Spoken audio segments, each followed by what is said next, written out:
Ezongi. Bonjour, bonjour famille, bonjour à vous tous. Bienvenue sur notre chaîne Ansi Kalinga TV. Restez branchés sur votre chaîne. Aujourd'hui, nous sommes là encore avec mes frères. Je suis vraiment contente. Aujourd'hui, nous allons parler de ce sous-thème qui est la repentance de l'homme. On n'oublie pas, nous avons un grand thème qui est le pardon éternel du péché. Je commence par saluer mon frère Benjamin. Bonjour frère Benjamin. Vous ouvrez votre micro s'il vous plaît pour répondre. Bonjour, Madame Andy. Vous me captez bien?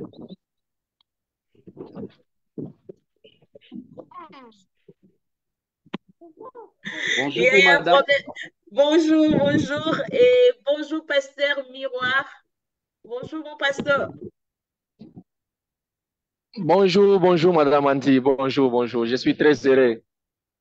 La joie est partagée vraiment. Sans plus tarder, nous débutons notre émission. Je salue le pasteur Freddy Bokuto. Bonjour. Bonjour Madame Amdi et bonjour au pasteur Miroir et bonjour à mon bien-aimé Benjamin. Que Dieu vous bénisse. Pasteur, à vous la Bonjour, parole. bonjour. Amen, amen, amen. À vous la parole, pasteur. Merci. Amen, amen. Gloire au Seigneur. Merci. La fois dernière, effectivement, nous avions parlé de la repentance de Dieu. J'ai eu beaucoup de questions. Il y a aussi beaucoup d'interventions. Je salue les pasteurs Gabriel Dilou qui est en Angola. Je salue mon bien-aimé Méchac. Je salue euh, le mon bien-aimé Toussaint et plusieurs autres bien-aimés. Que Dieu vous bénisse pour vos interventions sur l'émission passée.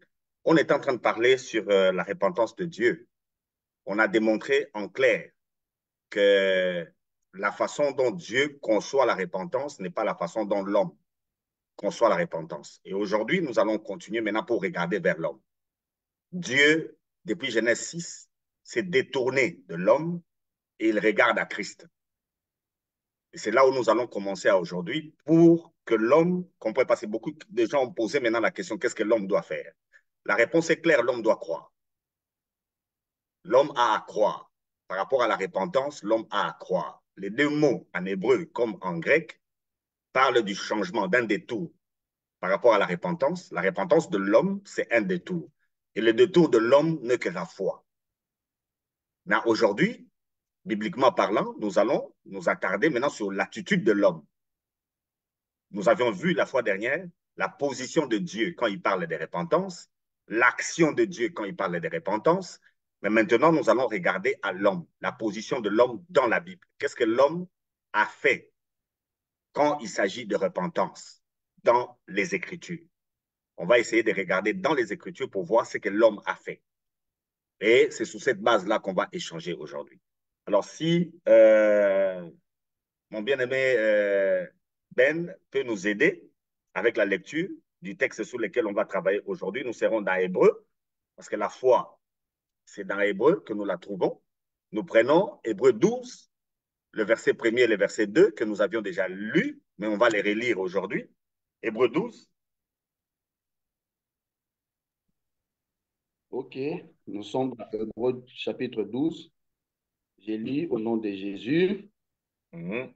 Nous aussi, puisque nous sommes environnés d'une si grande nuée de témoins, rejetons tout fardeau et les péchés qui nous enveloppent si facilement et courons avec persévérance dans la carrière qui nous est ouverte. Ayant le regard sur Jésus, qui suscite la foi et la mène à la perfection. En échange de la joie qui lui était réservée, il a souffert la croix, méprise l'ignominie et s'est assis à la droite du trône de Dieu. Gloire au Seigneur. Et à ces textes, directement, on peut associer Hébreu 1, du verset 1er jusqu'au verset 3.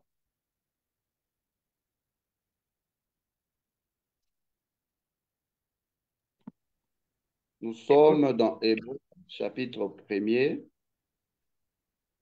Après avoir autrefois, à plusieurs reprises et de plusieurs manières, parlé à nos pères par le prophète, Dieu, dans ces derniers temps, nous a parlé par le Fils. Il a établi héritier de toutes choses. Par lui, il a aussi créé l'univers. Le Fils est le reflet de sa gloire et l'empreinte de sa personne, et il soutient toutes choses par sa parole puissante. Il a fait la purification de péché et s'est assis à la droite de la majesté divine dans le lieu très haut. Gloire au Seigneur.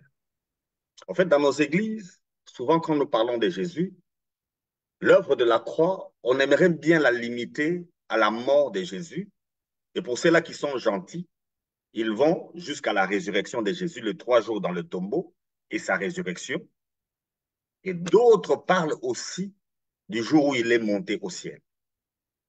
Mais il y a un sérieux problème. Beaucoup de gens ne parlent pas de ce que Jésus fait maintenant, pendant qu'on parle. Or, Jésus a dit son Père agit, lui aussi agit. Jusqu'aujourd'hui, Jésus continue à travailler. Pendant que nous parlons, Jésus travaille. Il n'a jamais arrêté son travail. Quand il a dit tout est accompli, c'est par rapport au péché. C'est par rapport à la loi. Il a accompli la loi. Mais après la loi, qu'est-ce qu'il fait? Quand il a accompli la loi, qu'est-ce qu'il fait? Il y a un travail que Jésus fait qui est totalement négligé. Et la connaissance de ce travail va orienter la repentance de l'homme. Quand l'homme doit se repentir, quand l'homme doit se... Nous savons que la repentance, c'est un changement d'attitude. C'est un détour. Maintenant, quand l'homme doit se repentir, il a besoin des informations liées à ce que Jésus fait maintenant. Parce que, nous l'avions dit la fois dernière, entre Dieu et l'homme, il y a un seul médiateur, c'est Jésus-Christ et Jésus-Christ homme. Mais quand je parle de la repentance de l'homme, l'homme par excellence, c'est lui-même Christ. Qu'est-ce que l'homme doit faire aujourd'hui pour se repentir? Alors, le premier verset qui nous parle de plusieurs témoins. Le premier verset nous présente déjà plusieurs témoins. Nous sommes environnés par plusieurs témoins. Qui sont ces témoins? Ce sont ces personnes de l'Ancien Testament ou bien de l'Ancienne Alliance qui ont marché sur la voie de la foi. On les a cités, on les a nommés. Depuis Abel jusqu'au tout dernier, au prophète, on les a nommés. Et la Bible est claire parce que nous sommes environnés de tous ces témoins-là. Observons tous ces témoins-là et ayons maintenant un comportement. Quel est notre comportement? Hébreu nous dit, nous avons le regard fixé sur Jésus. Notre comportement, c'est que nous devons regarder à Jésus, c'est qu'on a dit la fois dernière.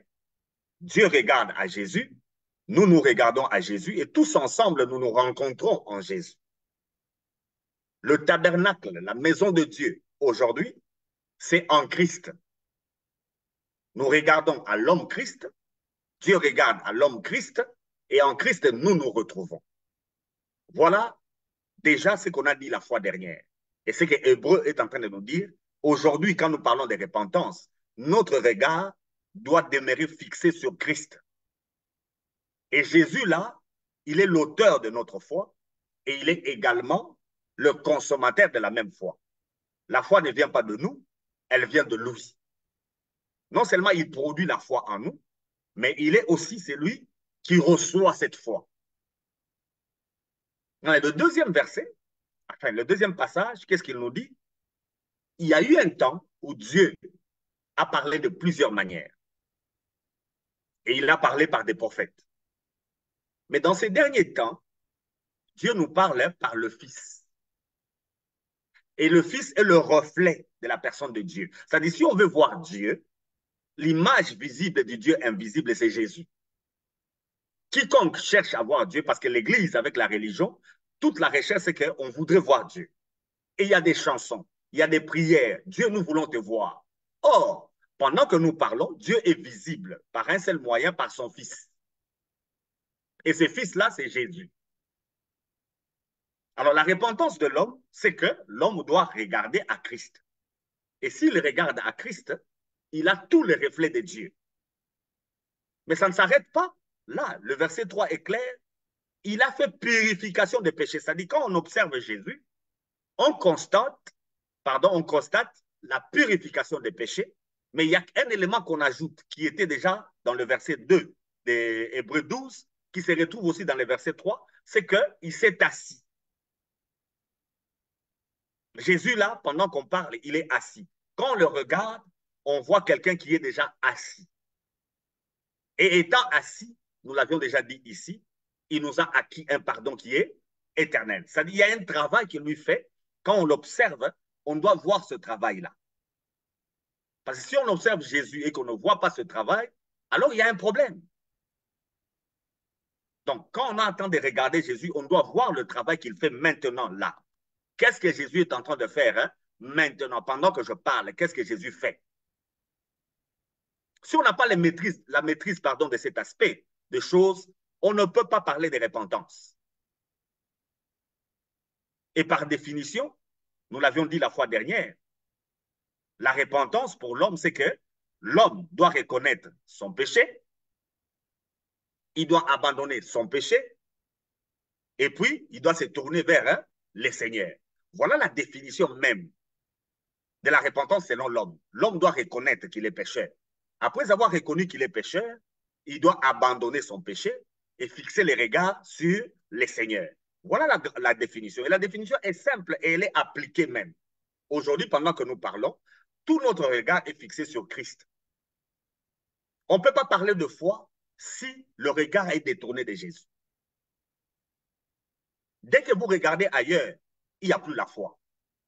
Or, si vous regardez ailleurs, il n'y a plus de repentance. La repentance de l'homme, c'est le regard fixé sur Christ. Un point, un trait. Et si on regarde sur Christ, il y a sa parole, comme Hébreux 1 nous l'a dit.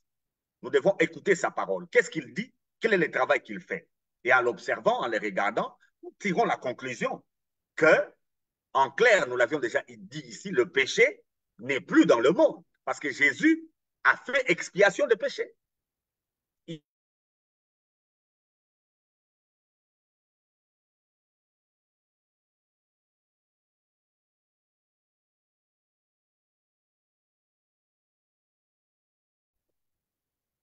Et ils ne connaissent pas ça. Oui, il y a eu un problème technique. On est là. L'émission prochaine, on parlera de la purification, pardon, de la sanctification de Dieu. Mais aujourd'hui, nous parlons d'abord de la repentance de nous, humains. Si nous devons nous repentir, que devons-nous faire? Hébreu est clair, nous avons les regards fixés sur Christ. Et quand nous le regardons, nous devons comprendre ce qu'il fait, connaître ce qu'il fait et croire à ce qu'il fait. C'est en cela qu'il est l'auteur de notre foi et il est aussi le consommateur de notre foi. Personne ne peut avoir une foi qui vient d'ailleurs. La foi doit venir du regard qu'on a fixé sur Jésus. Et c'est ce que Jésus fait. Je peux m'arrêter là, on peut partager. Merci beaucoup, Pasteur Fedi Mukutoa. Pasteur, vous avez dit une chose, si nous devons nous repentir, nous, on doit avoir les yeux fixés vers Christ. Là, je n'ai pas vraiment compris. Ça, vous avez dit, c'est la repentance de l'homme pendant que nous voyons se repentir, se détourner. Je pense que l'homme s'y détourne, donc il se détourne du mal qu'il a fait à autrui. Donc, si on peut parler de la repentance de l'homme, je pense que c'est vers autrui. Si déjà la semaine passée, nous avons parlé que Christ nous a donné sa repentance qui veut dire miséricorde. Donc, on a déjà celle de Christ, donc on n'a pas à se repentir vis-à-vis de l'homme et de Christ.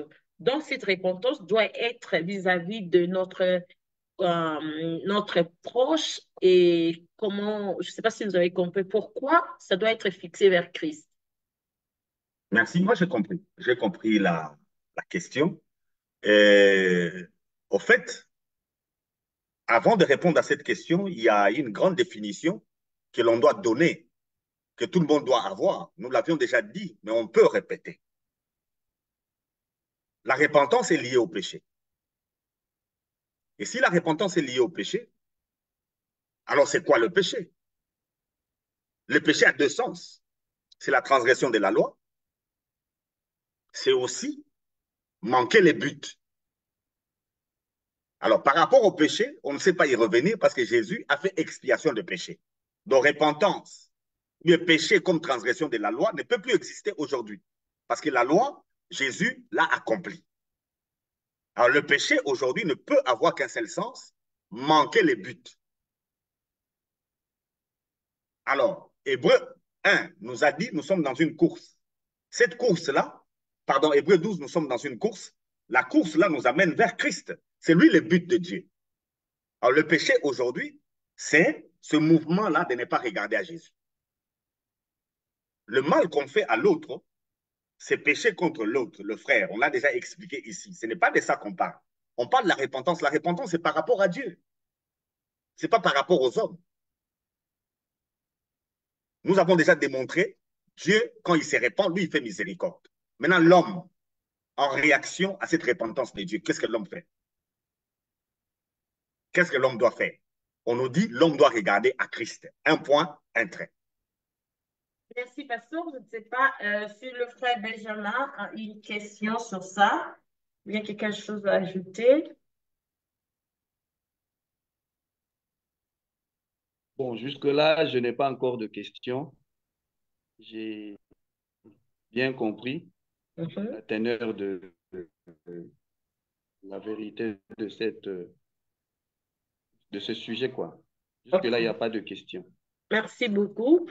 Et mon frère Miroir, pasteur Miroir, vous avez quelque chose à dire sur base de ça?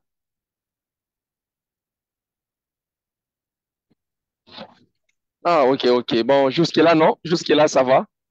Ça va. Il n'y a pas de questions jusque-là. Merci beaucoup, mon pasteur. Pasteur, donc vous étiez clair. Je ne sais pas si vous pouvez continuer. Merci. Merci beaucoup. Nous continuons avec notre échange. Maintenant, d'une manière pratique. D'une manière pratique. Avant même que Jésus n'aille à la croix. Parce qu'on nous a parlé des témoins. Nous sommes environnés d'une multitude de témoins. La foi ne commence pas avec nous. Quand nous parlons que Jésus est l'auteur, le consommateur de notre foi, la foi ne commence pas avec nous. Il y a des hommes et des femmes qui ont vécu la foi et qui apparaissent dans les Saintes Écritures. Parce que nous devons nous tourner vers la Bible, qui est la parole de Dieu. Nous devons regarder à la Bible et regarder les hommes et les femmes qui ont manifesté la foi et regarder la repentance. Mais avant qu'on aille vers l'ancienne alliance, vers l'Ancien Testament, aujourd'hui, j'inverse. Je commence déjà dans le Nouveau Testament en lisant les évangiles. Une autre information pour tous ceux qui nous suivent. Les évangiles, c'est l'ancienne alliance. Donc, quand je lis les évangiles, c'est le même comportement des gens de l'Ancien Testament. Les gens qui sont dans l'évangile n'ont pas Jésus qui est assis à la droite de la majesté divine. Les gens des évangiles ont Jésus là devant eux. Maintenant, on va voir si la repentance ou bien la foi, c'est regarder à Christ, on va voir le comportement de ceux qui étaient avec Jésus et qui ont marché avec Jésus. Et puis, on va reculer maintenant jusque dans l'Ancien Testament, jusqu'à Adam. Nous pouvons ensemble, avec notre bien-aimé Benjamin, lire Matthieu 8. Ces textes se retrouvent aussi dans Luc 8. C'est le même texte, c'est la même histoire. Matthieu 8. Nous sommes dans Matthieu 8. Nous allons Verset lire le verset 24 à à 26. 26. Voilà. Et voici, il s'éleva sur la mer une si grande tempête que la barque était couverte par le flot. Et lui, il dormait. Les disciples s'étant approchés le réveillèrent et dirent, Seigneur, sauve-nous, sauve, nous périssons. Il leur dit, pourquoi avez-vous peur, gens de peu de foi? Alors il se leva, menaça le vent et la mer, et il y eut un grand calme. Premier texte qui peut illustrer ce que nous disons. Jésus est en train de dormir dans la barque. L'histoire est connue de plusieurs. Pendant que Jésus dort, il y a des vagues qui s'élèvent sur la mer. Ceux qui ont déjà voyagé dans l'eau, ils comprennent. Quand on dit vague sur la mer, ça peut s'élever et dépasser même la taille d'un palmier. Les disciples sont en train de voir ces vagues. Et le texte de Luc dit, l'eau entrait dans la barque. Mais qu'est-ce que Jésus faisait? Jésus dormait. Et les disciples regardent Jésus, ils le réveillent et ils lui disent que nous sommes en train de périr. Alors Jésus dit, pourquoi avez-vous peur, gens de peu de foi? En fait, c'est quoi la foi? En fait, la foi, c'est une question de repentance. La foi, c'est la repentance. Celui qui a la foi, c'est celui qui s'est repenti. Il ne peut pas y avoir de salut s'il n'y a pas repentance. Repentez-vous et croyez. Il faut d'abord se repentir. Se repentir, c'est faire d'abord un détour. Avant d'avoir la foi, il faut faire un détour. Les disciples sont en train de regarder Jésus sans les regarder. Et l'Église aujourd'hui parle à Jésus, regarde à Jésus sans les regarder. Dans la tête, dans l'esprit, on a les regards ailleurs. On a encore son problème, on est encore en train de fixer le fait que vous manquez du travail, donc vous vous retrouvez devant Christ, mais c'est votre travail que vous voyez. En fait, ils sont allés vers Jésus qui dormait, ils le réveillent et ils disent à Jésus, nous périssons, nous sommes en train de mourir. Vous êtes avec Jésus et vous mourrez. Aujourd'hui, on enseigne qu'on peut être en Christ et être lié. On enseigne qu'on peut être en Christ et le diable nous domine. On enseigne qu'on peut être en Christ et on peut perdre le travail parce que l'ennemi nous domine. On enseigne qu'on peut être en Christ et avoir tout ce qu'on enseigne là. Et c'est ce que les disciples viennent de démontrer. Et Jésus dit, gens de peu de foi. En fait, la foi est liée au regard qu'on fixe sur Jésus. En clair, si je peux parler de repentance de l'homme, c'est la foi. Quand on parle de la repentance de l'homme, on regarde sa foi. Et quelle est cette foi-là? C'est les regards qu'il fixe sur Jésus. Et Jésus s'est levé, il a menacé le vent, parce que c'est ce qu'eux voulaient. Il a menacé le vent s'est calmé. Or, à la normale, ces gens pouvaient vivre avec le vent et traverser la mer jusque de l'autre côté, parce que Jésus dormait. Si Jésus a arrêté le vent, il y a beaucoup de gens aujourd'hui, Jésus arrête le vent dans leur vie. Ils pensent que parce que Jésus a arrêté le vent, ils ont la foi. Non, Jésus a arrêté le vent parce que vous manquez de foi. Si vous aviez la foi, Jésus n'allait pas arrêter le vent. Il allait vous... Nous sommes dans le monde, mais nous ne sommes pas du monde. Le monde doit toujours être là. Pourquoi vous voulez que les choses du monde disparaissent? C'est un manque de repentance. Si on se répand, on va laisser le monde tel qu'il est. Parce que dans le monde ici, il n'y a rien de bon. Aujourd'hui, l'Église travaille pour changer le monde. Le monde ne changera pas. Faites tout ce que vous voulez. Le monde va rester... Il va devenir même pire que ça. Et l'Église du temps de la fin, c'est une Église qui va vers l'apostasie. Donc, si on peut parler,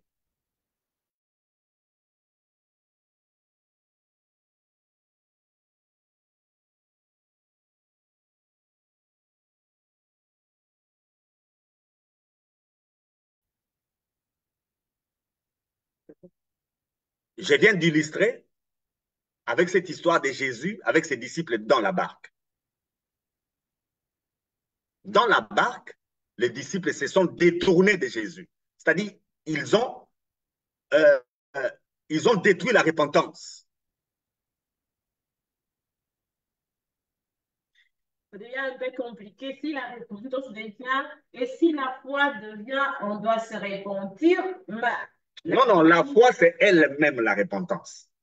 Mais ça marche pas avec la définition de la foi elle-même, pasteur. Qu'est-ce qu'on dit de la foi? Hébreu 11, quelle est la définition? C'est ce qu'on dit, la foi vient de ce qu'on entend. Voilà, ce qu'on entend. Mais c'est une démonstration aussi. De ce qu'on ne voit pas. Oui. Quelle est la chose qu'on ne voit pas dans ce monde? Il y a beaucoup de choses, parce que ça dépend, hein. Parce qu'il y a peut-être quelque chose que moi j'ai besoin de voir, je ne le vois pas. Donc, pour moi, je dois baser ma foi sur cela. Déjà, tu ne regardes pas Christ.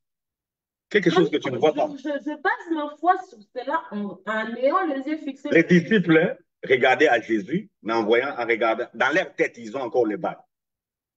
S'ils ne regardaient pas aux vagues, ils n'allaient pas dire à Jésus qu'ils périssaient. Quand ils disent à Jésus, nous périssons, dans leur tête, qu'est-ce qu'il y a? Ils voient ce qui est devant eux. Ben voilà. Or, la repentance, il faut cesser de regarder à tout ça et de fixer seulement les regards sur Christ. C'est lui l'auteur de la foi. La foi vient de lui. Si lui dort, normalement, qu'est-ce que les disciples devaient faire? S'ils avaient la foi en Jésus, normalement, qu'est-ce qu'ils devaient faire? Ils devaient être tranquilles. Ils devaient dormir comme lui. C'est ça un disciple. C'est celui qui fait comme son maître. Oui, Mouzé, une Oui. petite question. Voilà. Oui. Quand vous parlez de manquer la foi, là, c'est par rapport aux réalités de la vie ou par rapport au salut éternel? Ouais. Merci beaucoup. Très bonne question. Le salut éternel englobe toutes les réalités. En fait, quand on dit la vie éternelle, c'est cette vie-là que vous menez chaque jour. Quand vous mangez, vous allez au travail, ça fait partie de votre vie, de la vie éternelle.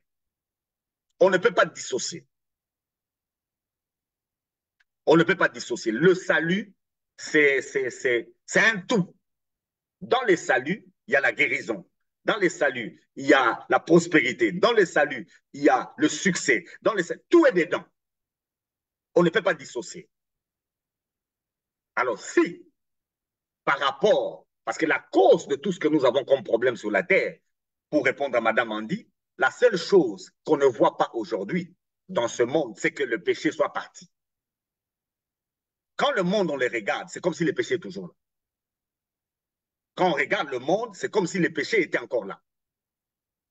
Or, les textes que nous venons de lire, Jésus a fait purification des péchés. Alors, s'il a purifié les péchés, avec nos yeux, on ne devait plus voir le mal. Mais on continue à le voir. Maintenant, c'est quoi la repentance? C'est cette capacité que vous aurez, en voyant le mal, de dire qu'il n'y en a pas.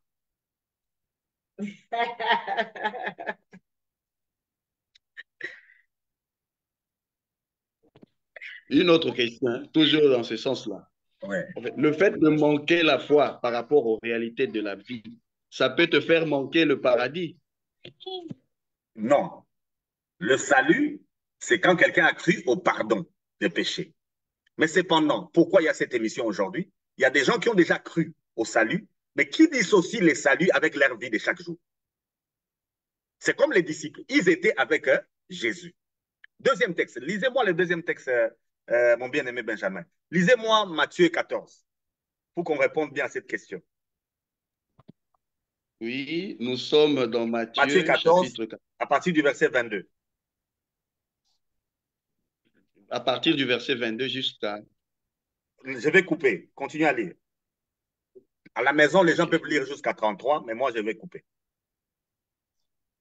Aussitôt après, il obligea les disciples à monter dans la barque et à passer avant lui de l'autre côté pendant qu'il renverrait la foule. Quand il eut renvoyé, il monta sur la montagne pour prier à l'écart. Et comme le soir était venu, il était là seul. La barque, déjà au milieu de la mer, était battue par les flots, car le vent était contraire. À la 4e veille de la nuit, Jésus alla vers eux, marchant sur la mer. Quand les disciples le virent marcher sur la mer, ils furent troublés et dirent, c'est un fantôme. Et dans leur frayeur, ils poussèrent des cris. Jésus leur dit aussitôt, rassurez-vous, c'est moi, rassurez-vous, c'est moi, n'ayez pas peur. Pierre lui répondit, Seigneur, si c'est toi, ordonne que j'aille vers toi sur les eaux. Et il dit, viens, viens. Pierre sortit de la barque et marcha sur les eaux pour aller vers Jésus. Mais, voyant que le vent était fort, il eut peur et, comme il commençait à s'enfoncer, comme il commençait à enfoncer, Il s'écria, Seigneur, sauve-moi. Aussitôt Jésus étendit la main, les saisit et lui dit, Homme de peu de foi, pourquoi as-tu douté? On s'arrête là. Et il... On peut s'arrêter là. Okay. On peut s'arrêter là. Pour répondre à la question, j'aimerais aussi donner cette illustration. Jésus marche sur l'eau. Il y a des vagues. Pierre dit à Jésus, si c'est toi, parce que les disciples n'ont jamais vu quelqu'un marcher sur l'eau, ils ont cru que c'était un fantôme, ils lui disent clairement, si c'est toi, Pierre lui dit, si c'est toi, ordonne que je vienne. Jésus a dit, viens. Pierre a commencé à marcher. Et quand il marchait sur l'eau, il y avait toujours les vagues. Il y avait toujours le vent. Mais à un moment donné, Pierre a commencé à regarder au vent. Et en regardant au vent, il a commencé à enfoncer. Jésus l'a retenu par la main. Quand il a dit, sauve-moi, il lui dit, pourquoi tu as peur? Pourquoi tu as douté? En fait, d'où est venue la peur de Pierre? C'est quand il ne regardait plus Jésus. Il commençait à regarder au vent. Dans ce monde, nous avons des problèmes. Nous avons des difficultés. Nous avons tout ce que nous avons. Est-ce que ça annule le fait que Jésus est assis à la droite de la majesté divine? Non, ça n'annule pas ça. Ton problème, tes difficultés n'annulent pas que Jésus est assis à la droite de la majesté divine. Maintenant, c'est quoi la foi? C'est cette capacité que tu auras à donner dos à tout ce que tu vois, à tout ce que tu vis, pour fixer les regards sur Jésus. Et le premier élément, d'abord, c'est le pardon de péché qui pose problème. Si déjà du côté, au niveau du pardon du péché, on n'est pas d'accord, le reste posera problème. Avec ce corps, on l'a déjà dit, tu continueras à voir les faiblesses du corps. Dans ce monde, tu continueras à voir le mal. Mais quelle est la position qu'il faut avoir? La position qu'il faut avoir, c'est que on doit accepter que le péché a déjà été ôté.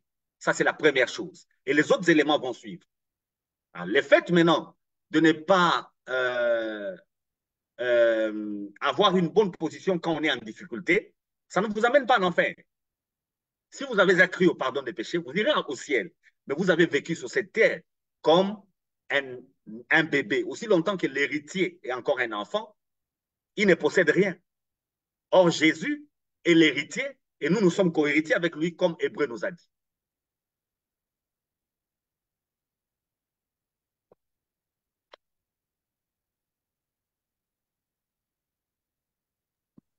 Ok, j'ai bien compris. Merci, Madame Abigail, soyez la bienvenue. Et merci d'être là. Je ne sais pas, avec le peu que vous avez entendu, vous avez une question? Non. Ok, merci, Madame Abigail. Pasteur, vous pouvez entamer, continuer votre...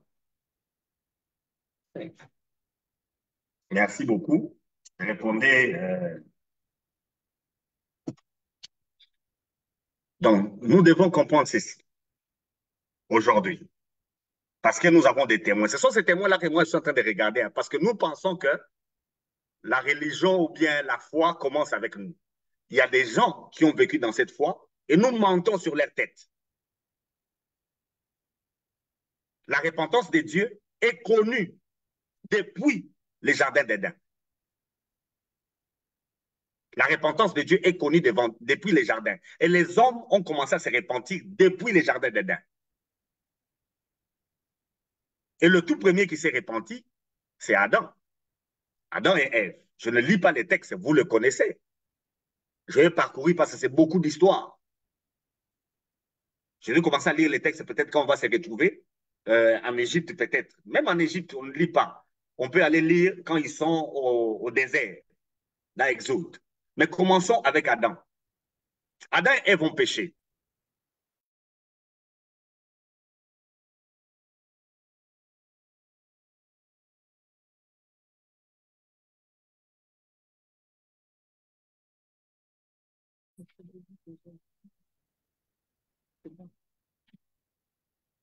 Je disais que le péché s'est présenté déjà dès le début comme la transgression de la loi. Alors, si le péché est la transgression de la loi, Adam et Ève ont transgressé la seule loi de Dieu. Ils ont péché. Et quand ils ont péché, on regarde maintenant Adam et Ève. Comment se sont-ils repentis? Pour qu'ils aient une bonne relation avec Dieu. Qu'est-ce qu'ils ont fait? Nous constatons qu'ils n'ont rien fait. Ils ont seulement cru à tout ce que Dieu leur disait. Dieu les a habillés, Dieu a parlé. Ils ont juste cru à ce que Dieu leur disait. Nous ne voyons nulle part une action d'Adam et de Ève pour qu'ils soient en bon terme avec Dieu. Nous ne voyons rien. Mais nous voyons seulement Dieu continue à parler avec eux. Dieu a continué à parler avec eux par rapport à ce que lui-même Dieu avait fait. Dieu a fait deux choses. Il a tué un animal, il les a vêtus. Et Dieu a fermé les chemins de l'arbre de vie et il a dit, il ne faut pas que l'homme touche à l'arbre de vie avec le péché. L'homme doit toucher à la vie, mais quand je vais enlever le péché.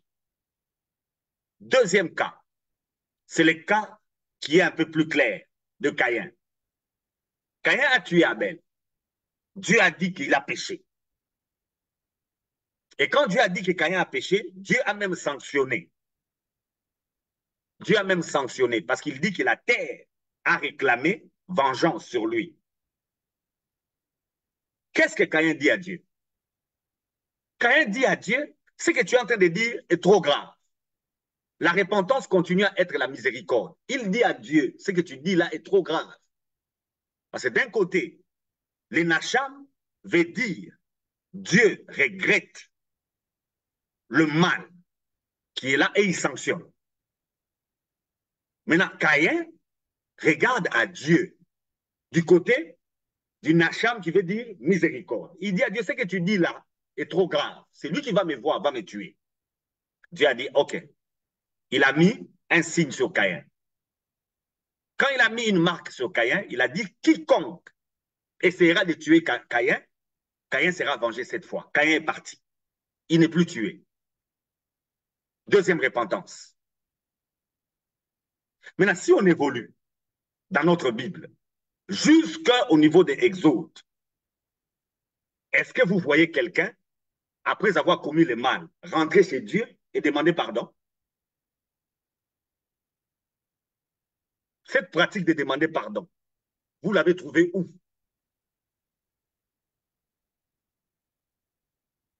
Parce que dans la Bible, il n'y a pas. Jusqu'en Égypte, quand ils arrivent en Égypte, Pharaon agit mal. Dieu lui-même dit à Moïse, j'ai vu le mal, je vais sanctionner. Et la Bible dit, Dieu lui-même dit qu'il a endurci Pharaon et les Égyptiens. Alors, à cause de cet endurcissement, Dieu, parce que les Nacham parlent aussi des sanctions. Il dit que l'Égypte va être sanctionnée. Tous les premiers-nés vont mourir. Mais la solution que Dieu propose à Israël, qui est aussi un peuple pécheur, quelle est la solution? Il dit, prenez un agneau d'une année, sans défaut. Vous allez faire quoi? Immoler cet agneau. Vous prenez de son sang, vous mettez ce sang-là sur les linteaux de vos maisons. Alors, chaque maison où il y aura le sang, moi, je vais voir le sang et je passerai outre la maison. Et vous allez constater que ceux qui étaient dans la maison, quelle était leur repentance? C'est la foi sur le sang.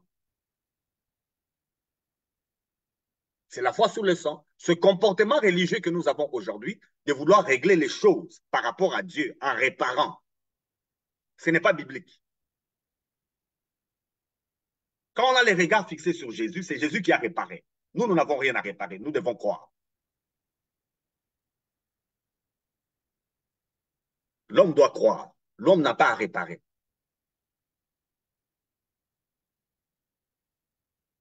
Aujourd'hui, il n'y a pas beaucoup de questions. Parce que c'est clair. Alors, Madame Abigail, elle a quelque chose. C'est tellement clair que... Bonjour tout le monde, je ne sais pas si vous m'entendez. Bonjour, oui, oui. 5 sur 5. Mais dans 2 Samuel 12 là-bas, il y a un texte là-bas qu'on nous parle aussi de la repentance et de la confession. Oui, allons-y.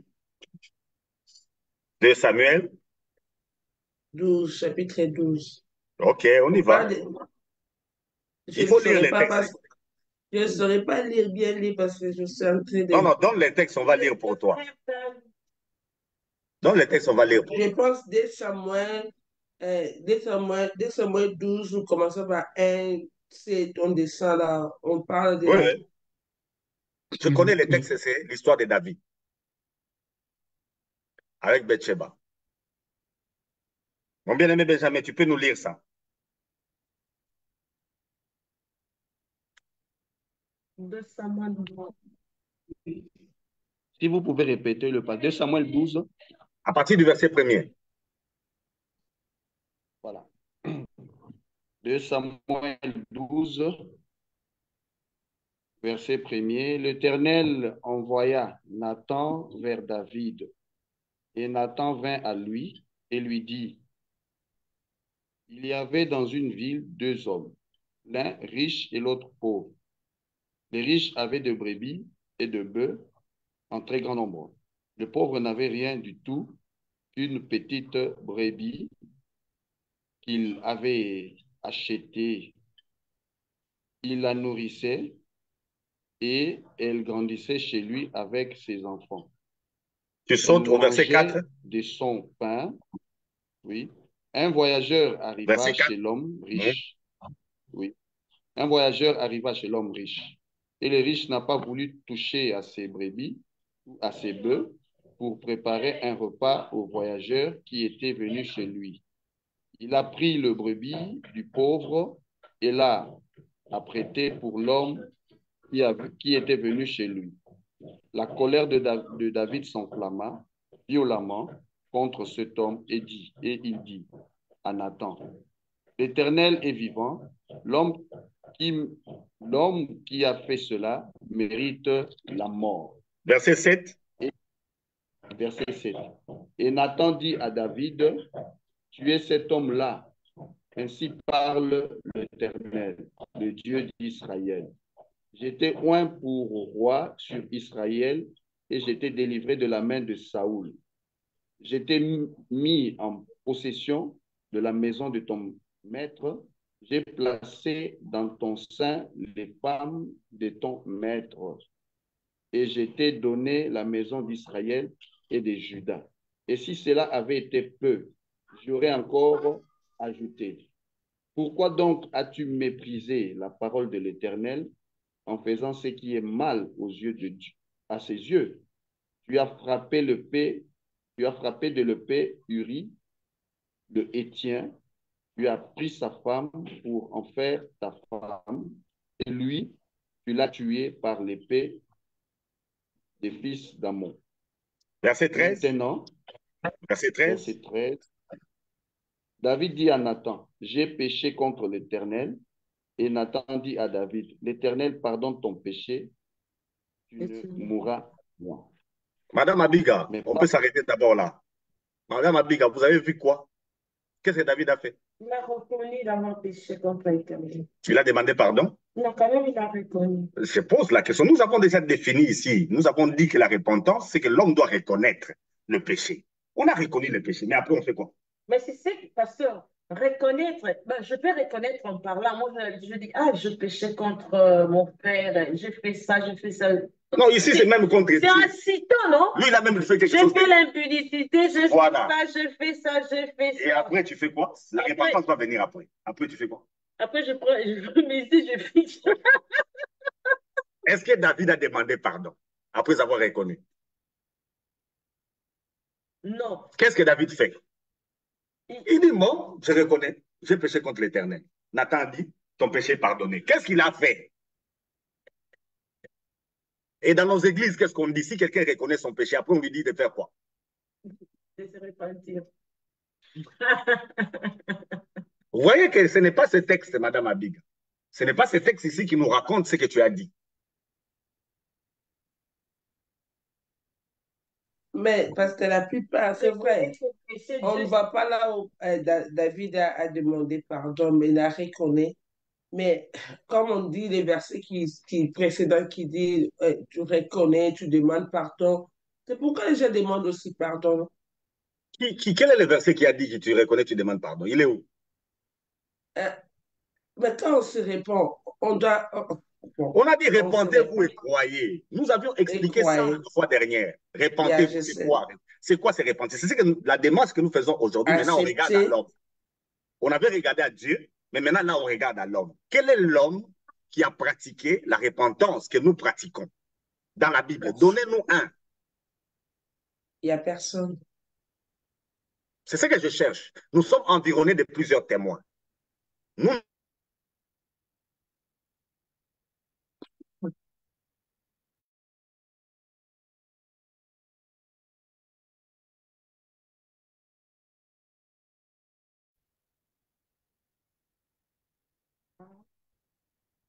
J'étais en train de dire, donnez-nous un seul dans la Bible qui se répand de la repentance de nos églises.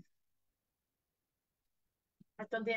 Le frère précieux a donné un verset si nous pouvons lire. Oui. Je vous salue, frère précieux. 2 Chroniques 7,14. 2 Chroniques 7,14. Ouais, quand vous êtes là, on peut travailler. Nous sommes dans 2 Chroniques 7, 14. Verset 14. Si mon peuple sur qui est invoqué mon nom s'humilie, prie et cherche ma face, et s'il se détourne de ces mauvaises voies, je l'exaucerai des cieux et je lui pardonnerai son péché et je guérirai son pays. Nous avons ces textes. Vous tous, vous avez lu les textes. Dans ces textes ici, on dit à quelqu'un de demander pardon. Non, il ajoute, le pardon de Dieu est conditionné. Quelle est cette condition, pasteur? La repentance. La condition pour obtenir le pardon de Dieu, c'est la repentance. Tu reconnais que tu as péché. Après, tu regardes où? Tu regardes à Christ qui a obtenu purification des péchés, tu es pardonné. Mousset, pasteur, permettez. Oui. Je suis en train de chercher ce verset-là, mais je ne le retrouve pas. Je pense que c'est à Néhémie. Oui. Ils étaient en activité en Babylone, je crois. Oui. À un certain moment, il s'est repenti, il a dit le péché. Quand il priait, il dit à Dieu que non, pardonne nos fautes, nos pères ont péché, nous aussi nous avons péché. Ce n'est pas là un exemple de repentance. Voilà. C'est parce qu'on rejoint l'émission aujourd'hui, mais nous pouvons rejoindre les autres émissions. Nous pouvons rejoindre les autres émissions pour comprendre. Nous avons parlé même d'Esther ici, qui a créé quelque chose, je crois que c'est ici qu'on en a parlé, quelque chose de mauvais, la fête de Purim. En fait, le peuple qui était à Babylone, c'est ce peuple-là qui a créé la religion qu'on appelle le judaïsme. C'est ce peuple-là qui a créé la religion qu'on appelle le judaïsme. Et à Babylone, ce sont un peuple qui ne pratique pas le texte, qui a inventé des comportements et une religion selon le pays où ils étaient. Effectivement, ça a commencé avec Daniel. Il n'y a pas que Néhémie. Daniel à Babylone a fait sa prière en demandant pardon pour les péchés de son peuple.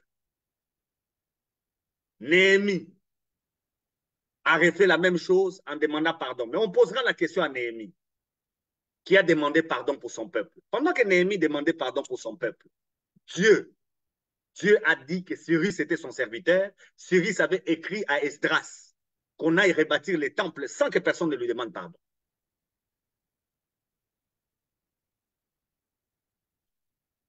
Alors, ce qui est dans la Bible, nous devons le situer dans son contexte. Moi, je parle par rapport à Dieu. Quel est cet homme? C'est pourquoi je me suis d'abord arrêté au niveau de Exode.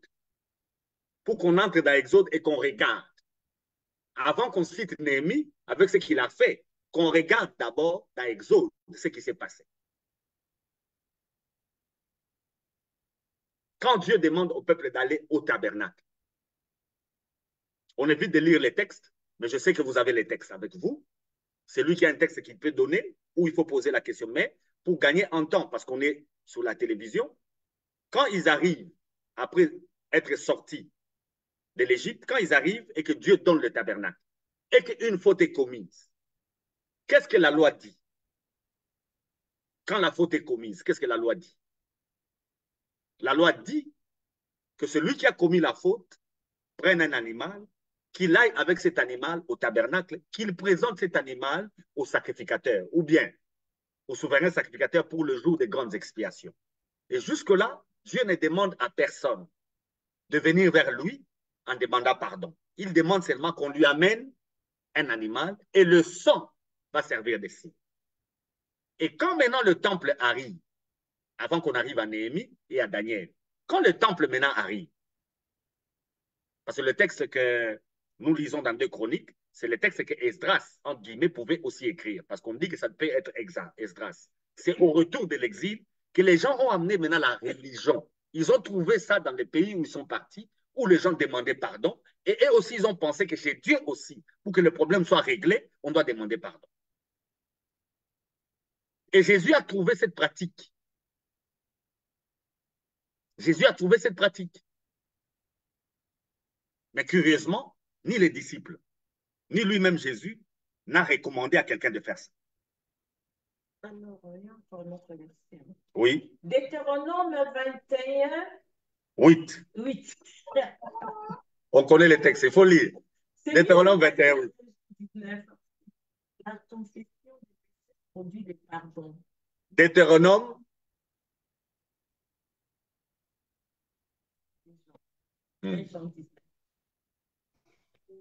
Je suis dans Deutéronome 21, 21, 8.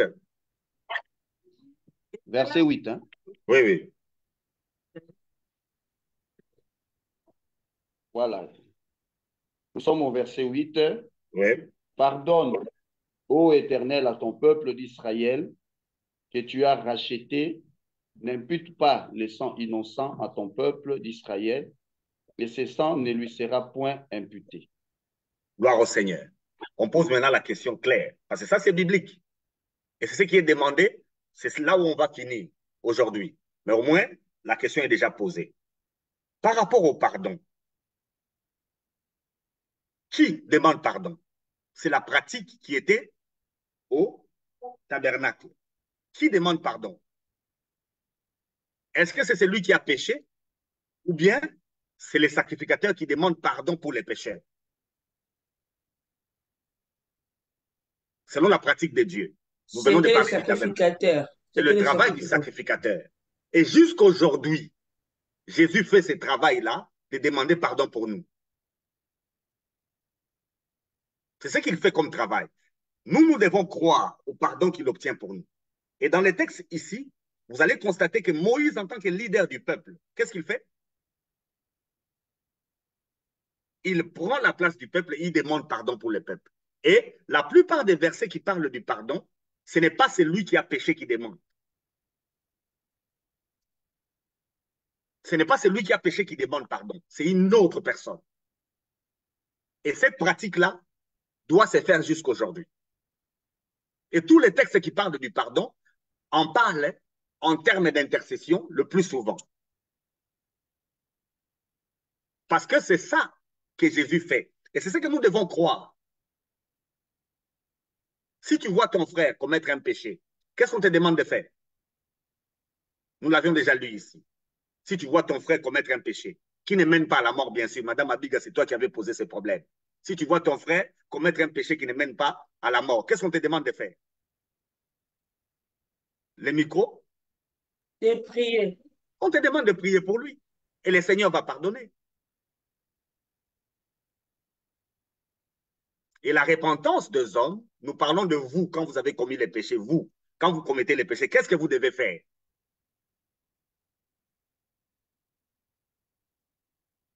Devez-vous demander pardon?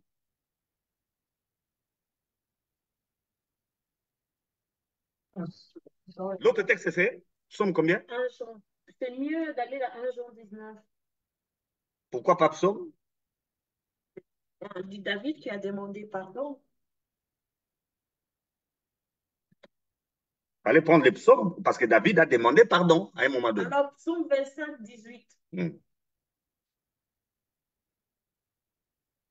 Psaume 25, le verset 18.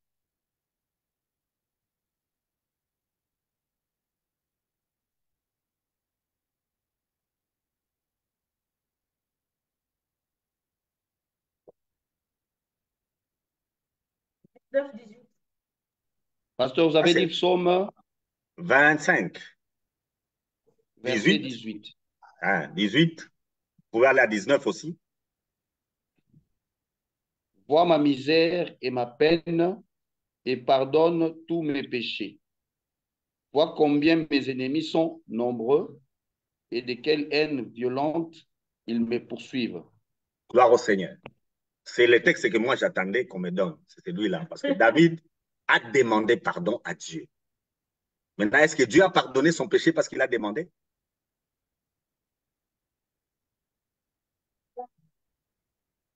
Est-ce que Dieu a pardonné le péché de David parce qu'il a demandé pardon?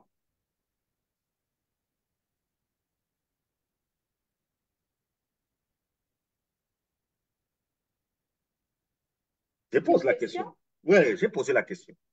Ah, mais le fait seulement de demander pardon, le non pardonnez-nous. Là, vous devez nous expliquer s'il a pardonné pour cela ou non. Alors là, il faut prendre un autre psaume pour voir ce que David voyait. Le Seigneur a dit à mon Seigneur, assis-toi À ma droite. à ma droite. Pour faire quoi? Faire de vos ennemis, c'est ça? C'est une question de pardon des péchés. Tu peux nous lire ça?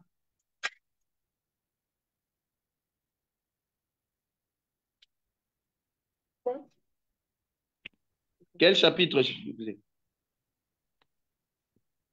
Le psaume 110, je crois.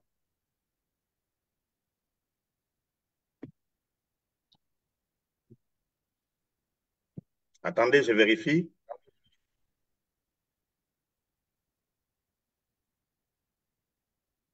Oui, psaume 110, à partir du verset 1er. Ok. Psaume 110. Parole de l'Éternel à mon Seigneur. Assieds-toi à ma droite jusqu'à ce que je fasse de tes ennemis ton marchepied. Vous voyez le contexte du proverbe? On peut s'arrêter là. Vous voyez le contexte du psaume 25? Il est environné par plusieurs ennemis. Pour David, s'il est en difficulté, c'est parce qu'il a péché. Maintenant, il règle avec Dieu en demandant pardon parce qu'il est environné par tous ses ennemis. Maintenant, ici, le même David, qu'est-ce qu'il dit? Il dit, pour que tous ces ennemis-là soient, effectivement, lui, il voit Christ. Ici, maintenant, il voit Christ. Le travail que Jésus a fait en s'assoyant à la droite, c'est ce travail-là qui va accorder ce succès que lui cherchait. En fait, qu'est-ce que j'aimerais dire ici? Je venais de le dire par rapport à Néhémie, par rapport à Daniel, qui ont demandé pardon à Dieu. Effectivement, ils l'ont fait comme sacrificateurs. Ce n'est pas leur droit de le faire, ils n'étaient pas sacrificateurs. Mais Dieu cherche un intercesseur, c'est Isaïe qui l'a dit, pour que lui pardonne. Mais la repentance dont nous parlons ici, ce n'est pas ce que le sacrificateur fait. Lui, il est le type de Christ, nous l'avons déjà vu dans Hébreu. Ici, nous cherchons un homme qui a péché et qui demande pardon. Et le type que nous avons, c'est David.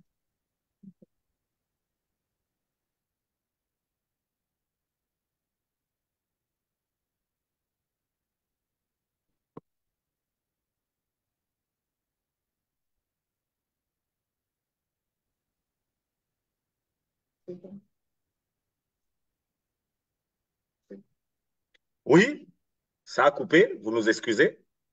David, lui, ça lui est arrivé en se regardant de dire qu'il est pécheur et de vouloir, lui, réparer avec Dieu.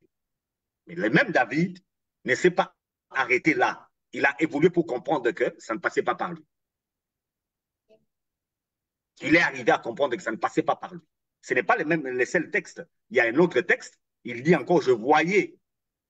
David, il dit que je voyais mon Seigneur. Et Pierre a récupéré ces textes-là pour dire, David ne parlait pas de lui, il parlait de qui? Et il parlait de Jésus. je salue mon frère Daniel de Juste qui a donné quelques versets qui concernent aussi David. Romains 4 et 6 qui dit, de même, David exprime le bonheur de l'homme à qui Dieu impute la justice sans les œuvres.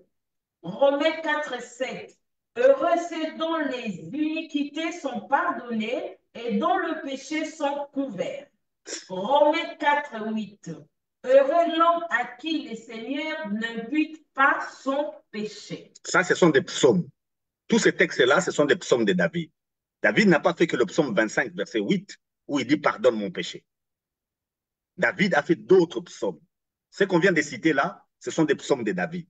David a exprimé la joie dans le psaume 31 de quelqu'un à qui Dieu pardonne les péchés sans que lui fasse quelque chose. Sans que lui fasse quelque chose. C'est ce que mon bien-aimé Daniel Légiste dit. Oui? Pasteur, Oui. pasteur, une petite question. Est-ce que c'est important aujourd'hui de continuer à prier dans la logique de la prière de notre Père?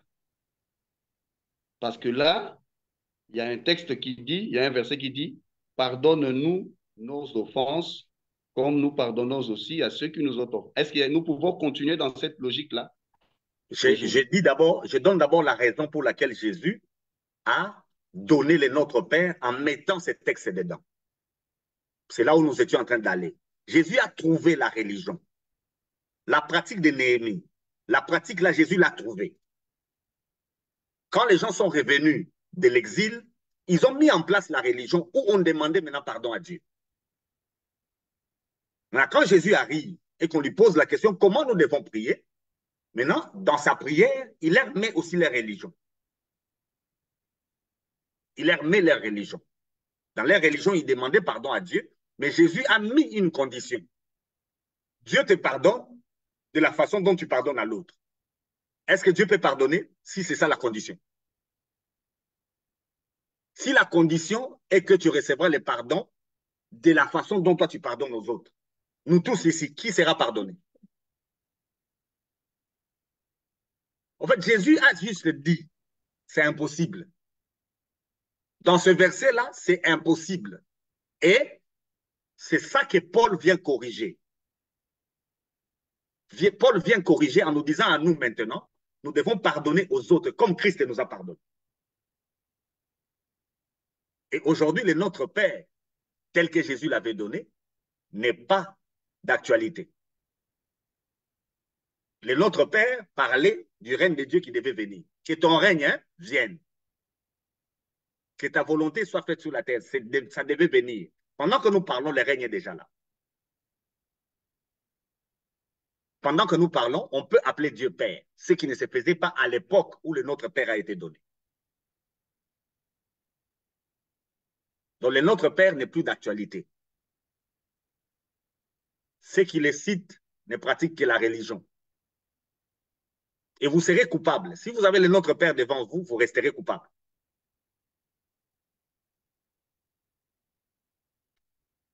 Ok. Bien capté. Vous voulez qu'on dise 1 Jean 19 et Oui, lisons. 1 Jean 9, Benjamin. Je salue mon bien-aimé précieux. Lui, il nous a basculé des versets. Et c'est ce qui peut aider à ceux qui suivent. Parce que nous prenons, les Écritures s'interprètent par les Écritures. La repentance de l'homme. L'homme veut à tout prix participer à son salut. Et c'est au niveau de la repentance que l'homme cherche à participer. Il a sa façon de comprendre la repentance. Il doit reconnaître son péché. Il doit l'abandonner. Et après, il doit être accepté par Dieu. C'est ça la position de l'homme. Ça a été pratiqué par David. Mais après, lui-même, David a encore reconnu que c'était impossible. Il a exprimé la joie de celui à qui le péché est pardonné, sans que lui ne fasse quelque chose. Et il a vu son Seigneur assis à la droite de Dieu. OK? 1 Jean. C'est 1 Jean. Si. 1 Jean, quel verset? Quel chapitre? 1, 19. 1 Jean 1, 19. Et 1 Jean 1, 9, s'il te plaît. Ok. 1 Jean 1, 9. 9.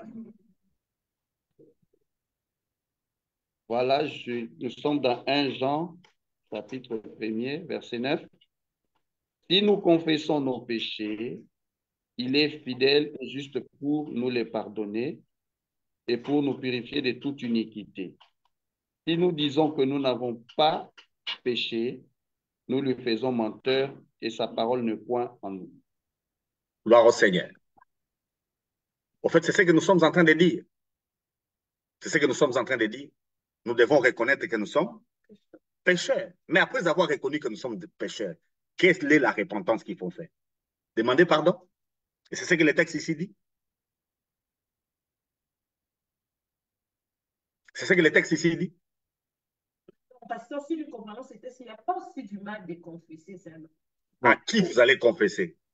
Vas-y, vas-y. Oui, oui. Oui. Non, j'allais revenir sur la première phrase là. Si nous confessons nos péchés. Voilà comment vous avez posé la question, à qui nous devons confesser. À qui? Bon, si le texte ne le dit pas clairement, mais je pense que c'est à Dieu. À Dieu, parce qu'il a dit... Voilà, si c'est à Dieu qu'il faut confesser, maintenant nous allons dans la repentance de Dieu. Dieu fait quoi? Miséricorde. Il fait miséricorde. Quand David a reconnu son péché, c'est ce qui est pratique. Qu'est-ce qui s'est passé par la suite? Qu'est-ce que Nathan lui dit? Parce que si je comprends, notre difficulté à nous, ce n'est pas de confesser. Donc, confesser, Dieu accepte. OK? Dans la Bible, je vais confesser ce que je fais, mais je m'arrête là et je regarde ce que Dieu a fait à la D'une manière pratique, confesse un peu que je comprenne. Seigneur, j'ai ainsi. Voilà, vous voyez déjà là où il y a les problèmes. Vous voyez là où il y a les problèmes. Seigneur, j'ai injurié. Jésus est là. Il fait quoi? Miséricorde. Purification des péchés. Maintenant, toi, tu as péché. Tu fais quoi? Tu lui dis encore, j'ai insulté. Qu'est-ce que lui a fait? Qu'est-ce que lui, Jésus, a fait? Ayant le regard fixé sur Jésus, l'auteur et le consommateur de notre foi. C'est à ce niveau-là qu'il y a un problème. Tu as vu que tu as mal agi, mais tu regardes à Jésus. Qu'est-ce que tu constates? Pardonné. Tu dois constater que tu es pardonné. C'est ce qu'Adam a constaté. C'est ce que Caïn a constaté. Même l'homme sur la croix. Le monsieur sur la croix. C'est ce qu'il a constaté. Le fait même de commencer à dire, je fais ceci, je fais cela, je fais ceci, je fais cela, pour que les regards n'est plus sur Christ. Et c'est pourquoi Jésus a dit aux disciples, homme de peu de foi, parce que les regards n'étaient plus sur lui. Les regards étaient sur les barques. Le fait de commencer à énumérer tes péchés, tu ne crois pas au pardon. Tu ne crois pas à la miséricorde de Dieu. Quand est-ce que Dieu t'a pardonné? Quand tu as commis le péché ou bien avant?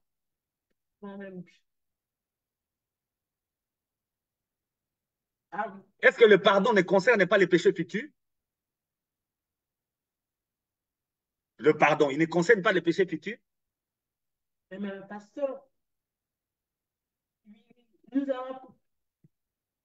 Vous ne voyez pas qu'aujourd'hui, raison pour laquelle nous voyons tout ce que nous voyons, aux personnes qui ont compris que oui, l'Éternel a pardonné le péché futur et tout. Mais cela ne justifie pas les comportements que nous voyons aujourd'hui. Vous trouvez ça, c'est normal parce que je comprends et je sais que mes péchés sont pardonnés, je peux faire n'importe quoi. Je peux m'abuser, donc je trouve ça parce que c'est ce que la Bible dit. Mes péchés sont pardonnés. Le mardi prochain, c'est pourquoi on a prévu la sanctification. Le mardi prochain, on en parlera. C'est pourquoi on a prévu. Ici, nous parlons repentance. Au fait, la repentance, c'est ça. La femme là, qu'on a arrêtée en flagrant délit d'adultère, elle est restée devant Jésus.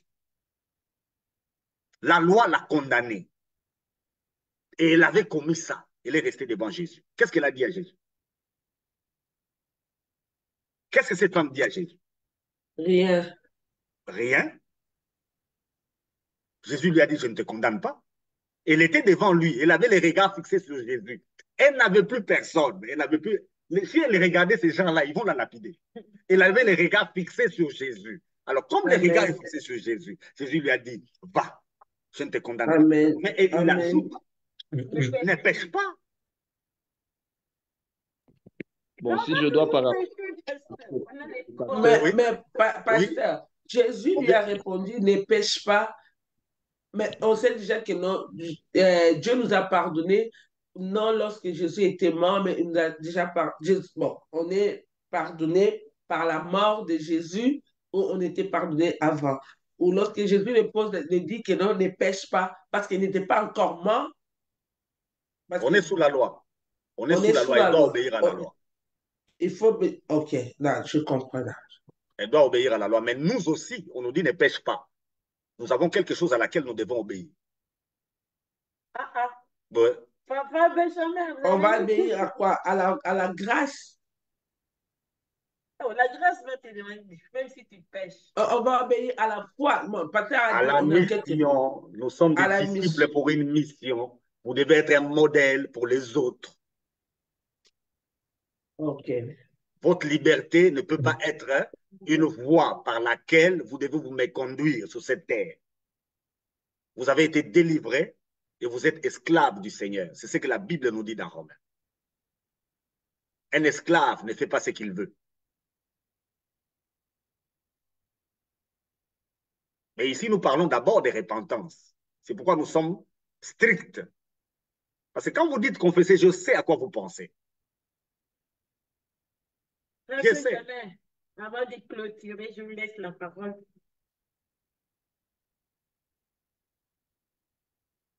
Benjamin, vous avez quelque chose à dire? Bon, je voulais juste paraphraser le pasteur. C'est la logique. Lorsque le peuple était au désert de Sin, Dieu a envoyé le serpent comme une condamnation à l'endroit du peuple. Mais pour être sauvé, il fallait regarder, fixer les yeux au serpent de rein que Moïse avait élevé pour avoir la vie sauve, pour être guéri de ce mal-là. Donc, c'est ça le principe. Le peuple n'a pas demandé pardon. Il n'a fait que regarder. Amen. Amen. Moïse, vous avez tapé. Vous avez tapé. Et Jésus, commençant son ministère, il commence avec ces textes dans Jean 1. Comme Moïse a élevé les serpents des reins, le Fils de l'homme sera aussi élevé. Amen.